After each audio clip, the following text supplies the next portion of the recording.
Hey there, folks. It's the Jolly Old Wolf. I'm just taking some time out to talk about how the writer's strike that's currently going on, it's May of 2023.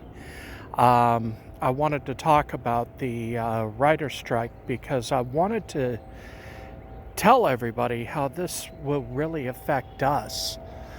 Um, Unfortunately, there is a strike going on, and it's currently affecting the Writers Guild uh, in Hollywood.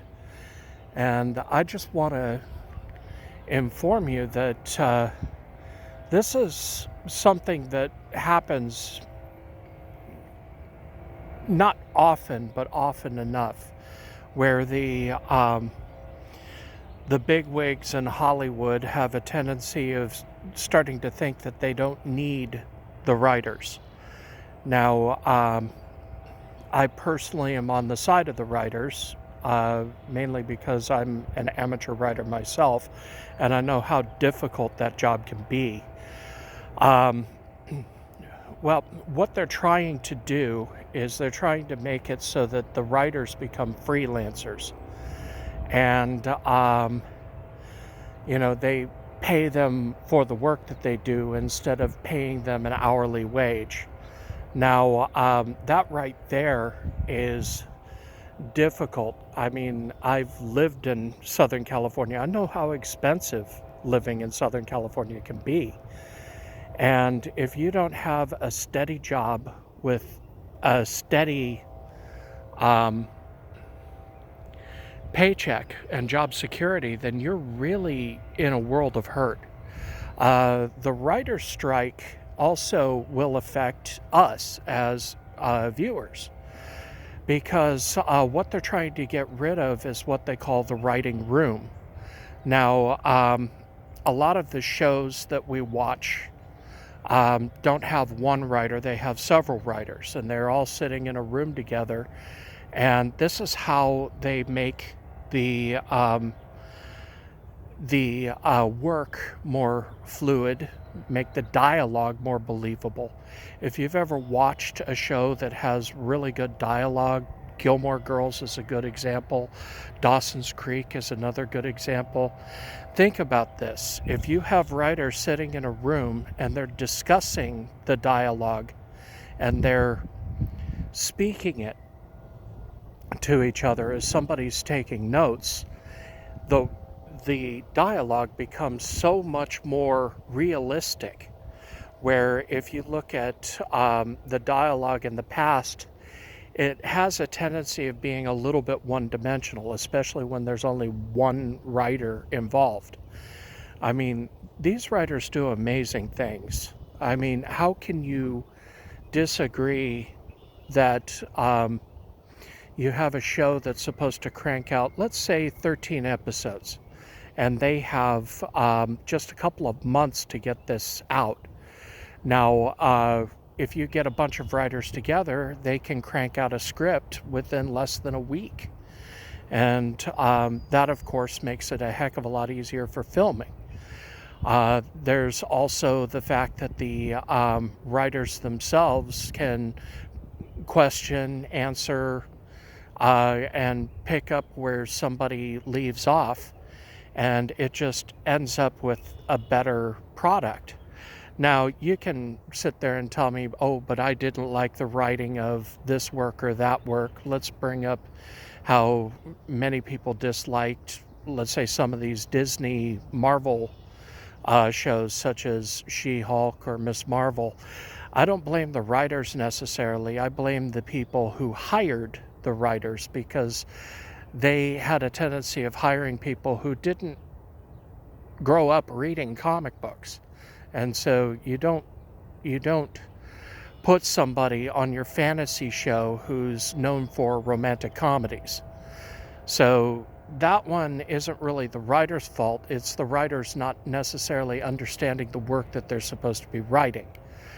But also, aside from the fact that it affects us with the shows and the show caliber that we're going to have. It also affects us by, on our side, even if you're not part of a union, unions really do help affect your wages and really do affect your job.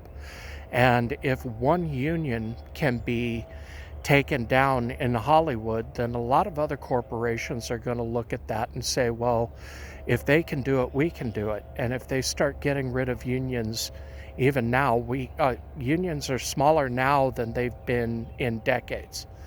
And it's unfortunate for us because we'll start seeing less and less wages for work done, mainly because, you can, as part of a union, get reasonably good jobs and pick up reasonably good work. And then if you're not a union, if you're an independent contractor, you'll find the unions have a tendency of paying better.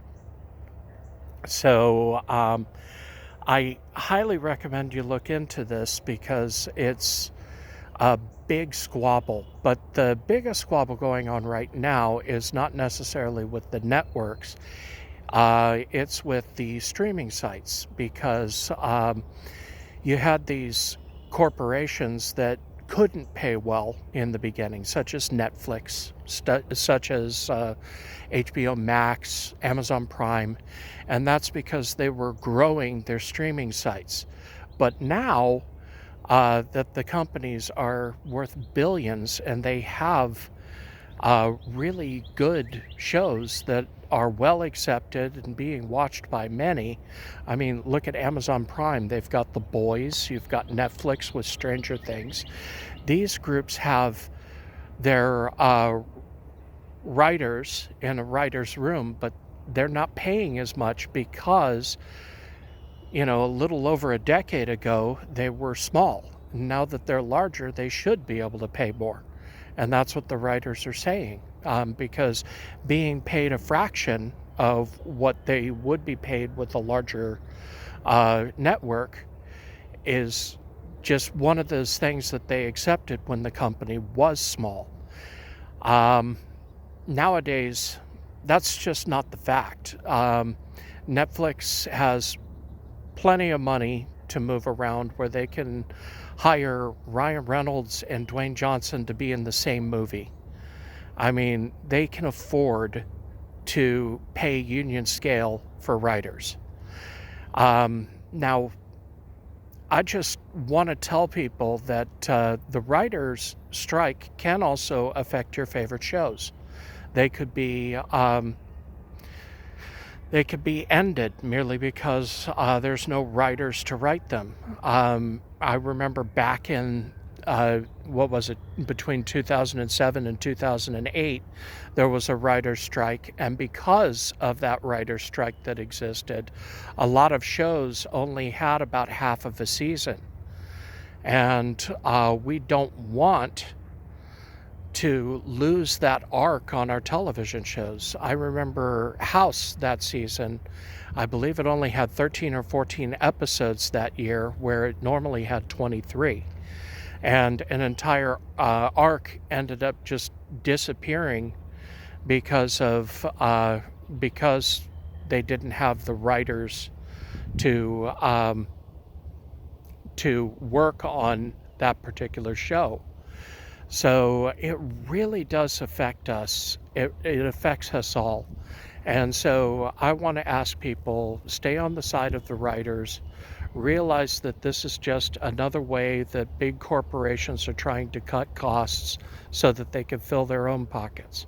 I mean, Adam Conover actually said it best. The CEO of Warner Discovery made $250 million last year. That's $250 million.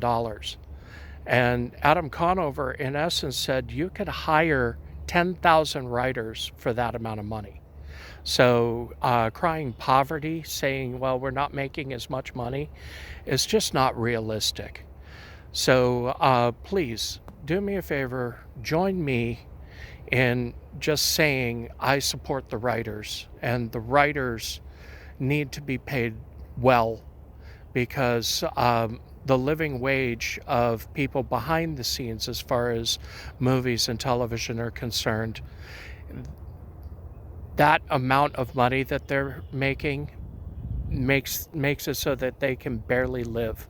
Some of them don't even pay rent. They live out of their cars. I mean, it's just not a pleasant way to live. But when you're an artist and you need to find a medium for your art, sometimes it's difficult to find that.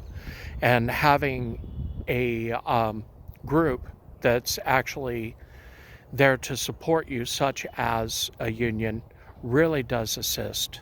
So stay strong and stand with me, and maybe talk to the right people. Send letters in. Explain how you enjoy certain shows, and really take a look at how many writers are on those television shows. How many writers wrote that movie that you love so much, and start to realize that those individuals, they need to live too.